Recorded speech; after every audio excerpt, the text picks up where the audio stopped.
समापतिता प्रभु नाहि तिरुवाने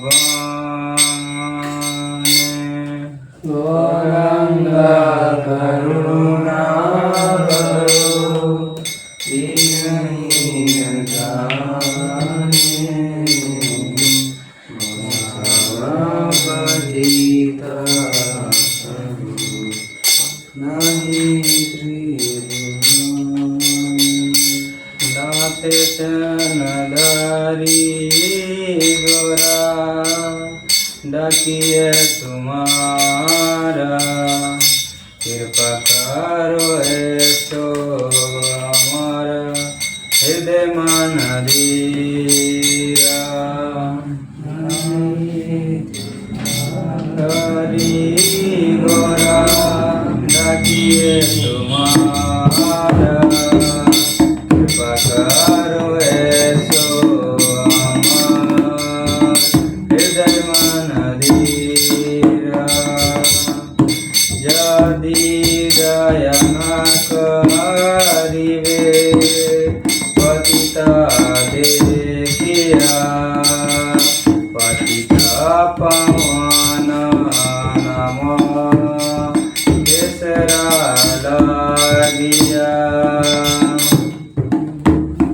यदि दया न करिबे पतिता देखिया पतिता पावन नाम केसरा लागिया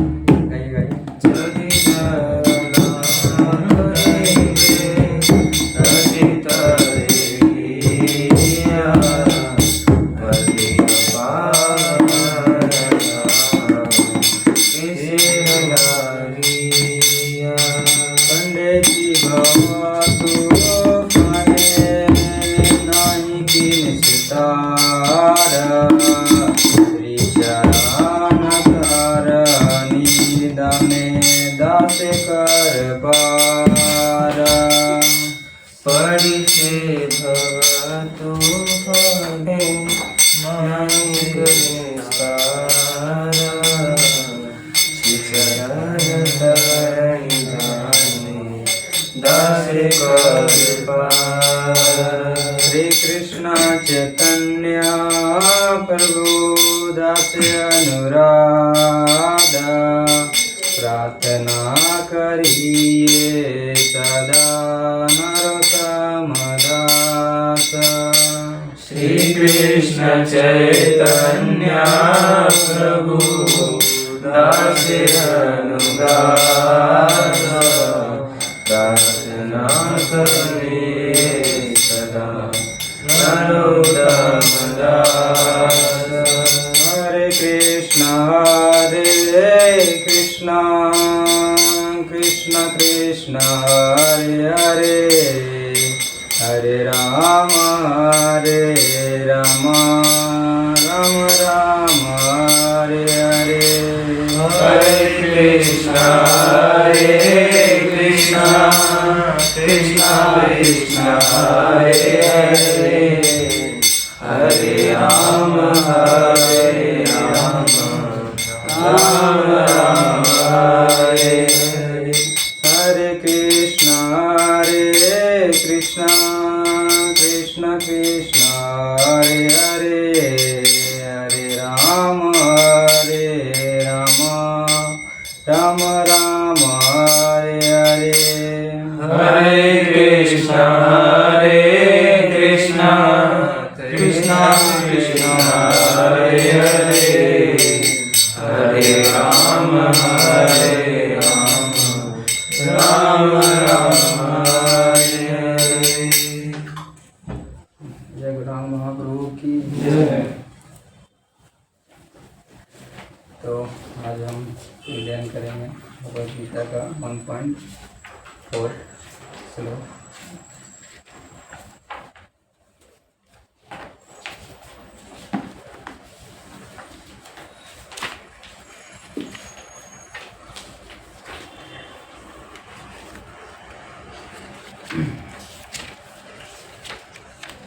अत्र शूरा महाईशुआसा भीष्म अर्जुन समायुधि युयुधान विराट च द्रुपद च महारथा। बोलेंगे। यत्र शूरा महेश्वासा भीमार्जुन समायुधि युयुधानो विराटश्च द्रुपदश्च महारथा। अत्र शूरा महाईशुआसा भीष्म अर्जुन समायुधि युयुधान विराट च द्रुपद च महारथा। अत्र शूरा महेश्वासा भीमार्जुन समायुधि भीमार्जुन समायुधि युयुधानो विराटश्च युयुधानो विराटश्च द्रौपदश्च महारथा। द्रौपदश्च महारथा। अनुवाद शिला गुरुपाद द्वारा। ओम अज्ञानमृतान्धस्य ज्ञानञ्जनशलाकया चक्षुरुन्मिलितं तस्मै श्रीगुरुवे नमः। श्री चैतन्य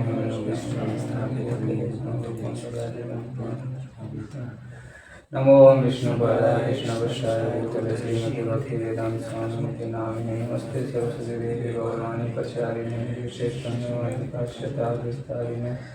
जय श्री कृष्ण चैतन्य प्रभु नित्यानंद श्री अद्वैत शिवाचार्य गौरवृंद। हरे कृष्ण कृष्ण कृष्ण हरे राम हरे राम राम राम।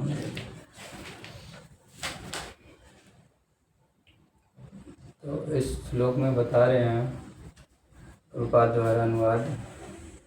इस सेना में भीष्म और अर्जुन के समान लड़ने वाले कई वीर दुर्योधन है, युयुधान विराट और द्रुपद जैसे महान योद्धा भी हैं।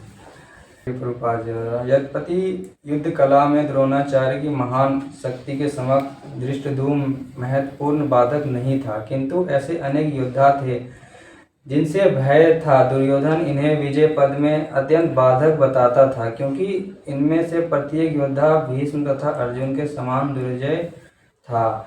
उसे भीष्म तथा अर्जुन के बल का ज्ञान था, इसलिए अन्यों की तुलना इन दोनों से करता था।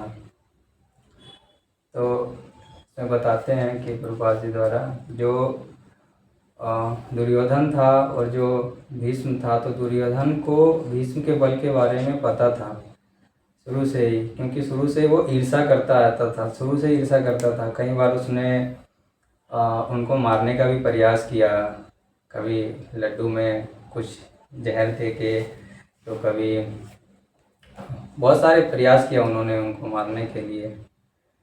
तो वो जानता था कि ये मेरा बहुत बड़ा शत्रु है। तो इसमें बताते हैं प्रभुपाद जी कि हम तो इन सभी नायकों का उल्लेख केवल इस श्लोक में ही नहीं बल्कि कई अन्य श्लोकों में भी किया गया है। इसलिए लोग पूछते हैं, इन महान योद्धाओं का उल्लेख करके क्या हम आध्यात्मिक प्रगति कर रहे हैं?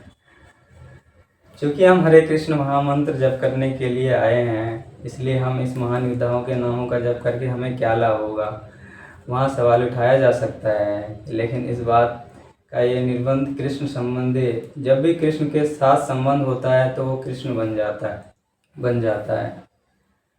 तो ऐसा के मेरे साथ भी हुआ था कि जब मैं भगवद गीता पढ़ रहा था तो चैप्टर 1 में मैंने कहा ऐसा कुछ तो है नहीं चैप्टर 1 में।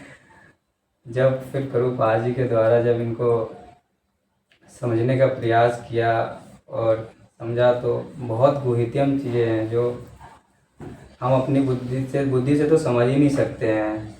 तो इसमें बताते हैं प्रभुपाद जी कि जो भी चीज़ें हैं जहाँ कृष्ण हैं वो चीज़ें कृष्ण से संबंध है। ये दार्शनिक समझ एक सूक्ष्म रूप है। निर्बंध कृष्ण संबंध है। यदि कृष्ण से संबंध है, इसलिए सहजिया वो भगवद गीता नहीं पढ़ते। वो कहते हैं हमें भगवद गीता से कोई लेना देना नहीं है। वो श्रीमद् भागवतम 10वें स्कंद की रासलीला पर चले जाते हैं। मानो कृष्ण रासलीला से जुड़े हैं, ना कि इस लीला से। वो भेद करते हैं। कृष्ण की ये युद्ध लीलाएं रासलीला ये सब एक ही है, क्योंकि कृष्ण ही केंद्र हैं। कृष्ण के केंद्र होने से कृष्ण से संबंधित जो भी कुछ हो कृष्ण ही बन जाता है। कुरुक्षेत्र में सब युद्ध के लिए एकत्रित हुए थे, तो वहाँ पे जो भी था, जब ये तो स्टार्टिंग चैप्टर ही है भगवद गीता का, तो भगवान इसमें प्रभुपाद इसमें बताते हैं कि जहाँ कृष्ण है और जहाँ उनकी लीला है वो सब कुछ कृष्ण से ही संबंधित हो जाता है। तो भक्त बहुत अच्छे तरीके से सुनते हैं, समझते हैं और जो कहते हैं, जैसे कि भौतिक जगत उदाहरण देके बताते हैं, भौतिक जगत भी कृष्ण की ऊर्जा की अभिव्यक्ति है।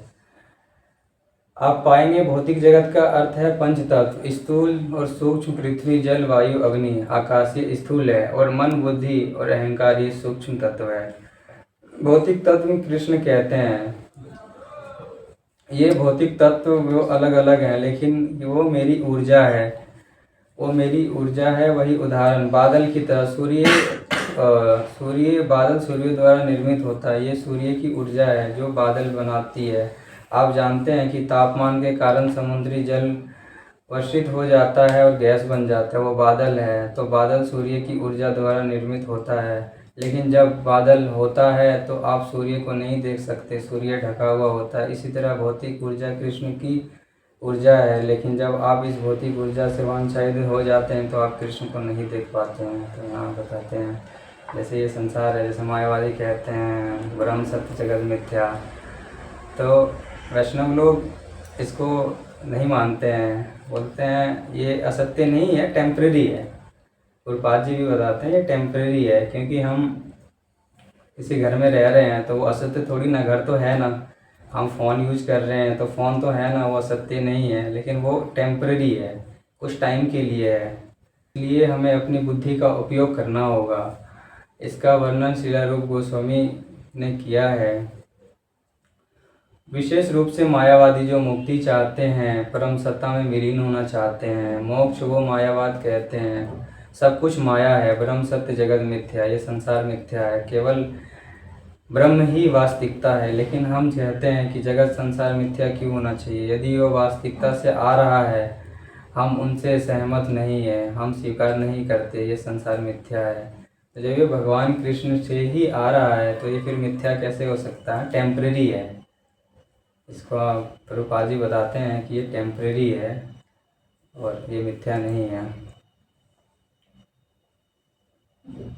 तो हम कई सारी चीज़ें यूज करते हैं, फ़ोन भी यूज करते हैं, इलेक्ट्रॉनिक चीज़ें यूज करते हैं, लेकिन हमारा पर्पस क्या होता है, हम भगवान के लिए यूज करते हैं, हम अपने लिए यूज नहीं करते हैं। जो चीज़ हम भगवान के लिए यूज करते हैं वो फिर तरह से युद्ध के मैदान में कृष्ण और सभी जीव, उनमें से कुछ सैनिक हैं, उनमें से कुछ सेनापति हैं, उनमें से कुछ ये वो रथ या ज़मीन, ये सब कुछ कृष्ण की ऊर्जा है। इसलिए अगर हम याद रखें कि सब कुछ कृष्ण की ऊर्जा की अभिव्यक्ति है तो भौतिकवाद का कोई सवाल ही नहीं है। ये सब आध्यात्मिक ऊर्जा है, इसलिए निर्बंध कृष्ण संबंध है, इसलिए हमें उनका उपयोग कृष्ण के लिए करना होगा।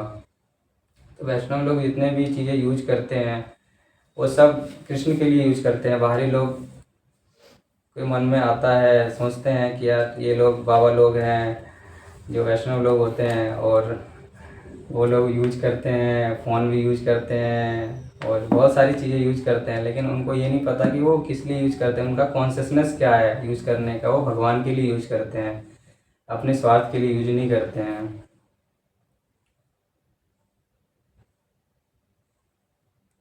यहाँ वो सभी एकत्रित हुए हैं और कृष्ण की शक्ति है, कृष्ण प्रकट होते हैं। परित्यान साधु नाम विनाश कर दुराश्चेतम, भगवद गीता 4.8। वो सभी राक्षसों को मारना चाहते थे, ये उनके कार्य का दूसरा पहलू था। एक तरफ परित्यान साधु नाम भक्तों को सुरक्षा देना, दूसरी तरफ सभी राक्षसों को परास्त करना।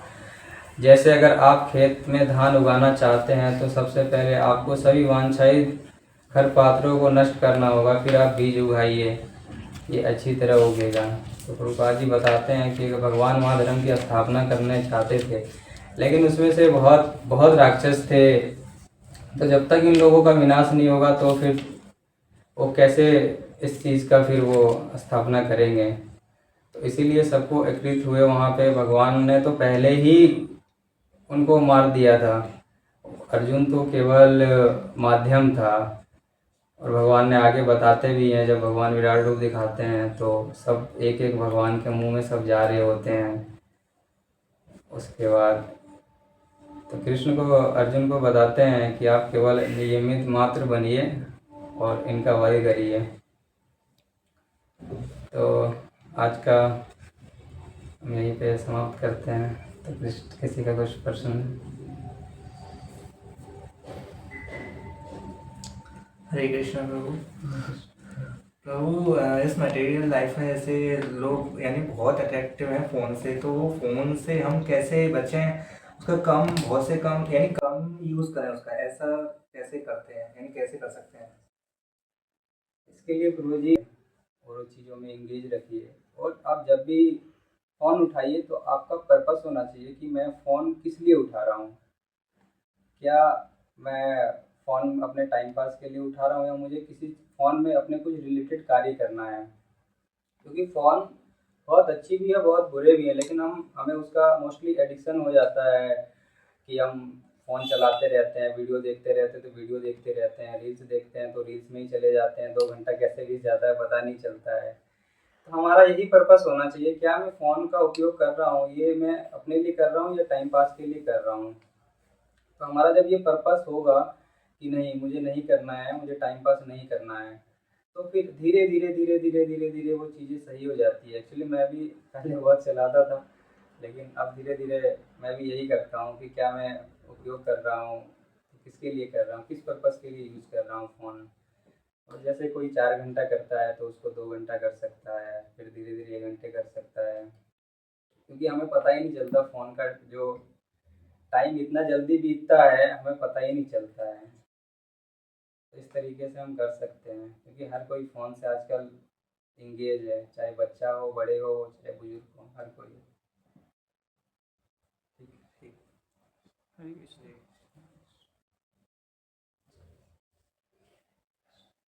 हरे कृष्णा प्रभु जी। धन्यवाद प्रणाम। मेरा एक प्रश्न है कि जैसे बुक रीडिंग में मेरा इंटरेस्ट नहीं आता है, क्या करूँ उसके लिए, कैसे बुक रीडिंग में इंटरेस्ट डेवलप करूँ? गुरु जी प्रभुपाद जी जैसे बताते थे कि आप अभ्यास करते रहिए, धीरे धीरे हो जाएगा। आप अगर आपका मन नहीं करता है, आप 5 मिनट रीडिंग कीजिए, कंटिन्यू उसको 15 दिन 5 मिनट करते रहिए, फिर धीरे धीरे धीरे धीरे धीरे धीरे ऑटोमेटिक आपके अंदर वो चीज़ें आ जाएगी कि आप रीडिंग कर पाएंगे। प्रभुपाद जी यही बताते हैं। एक्चुअली मेरा भी जब मैं भगवद गीता अध्ययन करता था तो मेरा भी मन नहीं लगता था, मन बहुत भागता था, इधर उधर भागता था, लेकिन धीरे धीरे धीरे धीरे प्रयास करते करते करते करते हो जाता है। प्रयास करिए। हरे कृष्ण। भक्तितुन प्रभु की जय। कम यूज़ करें उसका, ऐसा कैसे करते हैं यानी कैसे कर सकते हैं? इसके लिए प्रभु जी एक ऑप्शन है कि आप अपने आप को बिजी रखिए और चीज़ों में इंगेज रखिए, और आप जब भी फ़ोन उठाइए तो आपका पर्पस होना चाहिए कि मैं फ़ोन किस लिए उठा रहा हूँ। क्या मैं फ़ोन अपने टाइम पास के लिए उठा रहा हूँ, या मुझे किसी फ़ोन में अपने कुछ रिलेटेड कार्य करना है। क्योंकि फ़ोन बहुत अच्छी भी है, बहुत बुरे भी हैं, लेकिन हमें उसका मोस्टली एडिक्शन हो जाता है कि हम फ़ोन चलाते रहते हैं, वीडियो देखते रहते हैं तो वीडियो देखते रहते हैं, रील्स देखते हैं तो रील्स में ही चले जाते हैं, 2 घंटा कैसे बीत जाता है पता नहीं चलता है। तो हमारा यही पर्पस होना चाहिए, क्या मैं फ़ोन का उपयोग कर रहा हूँ ये मैं अपने लिए कर रहा हूँ या टाइम पास के लिए कर रहा हूँ। तो हमारा जब ये पर्पस होगा कि नहीं मुझे नहीं करना है, मुझे टाइम पास नहीं करना है, तो फिर धीरे धीरे धीरे धीरे धीरे धीरे वो चीज़ें सही हो जाती है। एक्चुअली मैं भी पहले बहुत चलाता था, लेकिन अब धीरे धीरे मैं भी यही करता हूँ कि क्या मैं उपयोग कर रहा हूँ, तो किसके लिए कर रहा हूँ, किस पर्पस के लिए यूज़ कर रहा हूँ फ़ोन। और जैसे कोई 4 घंटा करता है तो उसको 2 घंटा कर सकता है, फिर धीरे धीरे 1 घंटे कर सकता है। क्योंकि हमें पता ही नहीं चलता, फ़ोन का जो टाइम इतना जल्दी बीतता है हमें पता ही नहीं चलता है। तो इस तरीके से हम कर सकते हैं, क्योंकि हर कोई फ़ोन से आजकल इंगेज है, चाहे बच्चा हो, बड़े हो, चाहे बुजुर्ग हो, हर कोई। ठीक है प्रभु जी। धन्यवाद प्रणाम। मेरा एक प्रश्न है कि जैसे बुक रीडिंग में मेरा इंटरेस्ट नहीं आता है, क्या करूँ उसके लिए, कैसे बुक रीडिंग में इंटरेस्ट डेवलप करूँ? गुरु जी प्रभुपाद जी जैसे बताते थे कि आप अभ्यास करते रहिए, धीरे धीरे हो जाएगा। आप अगर आपका मन नहीं करता है, आप 5 मिनट रीडिंग कीजिए, कंटिन्यू उसको 15 दिन 5 मिनट करते रहिए, फिर धीरे धीरे धीरे धीरे धीरे धीरे कि ऑटोमेटिक आपके अंदर वो चीज़ें आ जाएगी कि आप रीडिंग कर पाएंगे। प्रभुपाद जी यही बताते हैं। एक्चुअली मेरा भी जब मैं भगवत गीता अध्ययन करता था तो मेरा भी मन नहीं लगता था, मन बहुत भागता था, इधर उधर भागता था, लेकिन धीरे धीरे प्रयास करते करते करते करते हो जाता है। प्रयास करिए। हरे कृष्ण। भक्त मिथुन प्रभु की जय।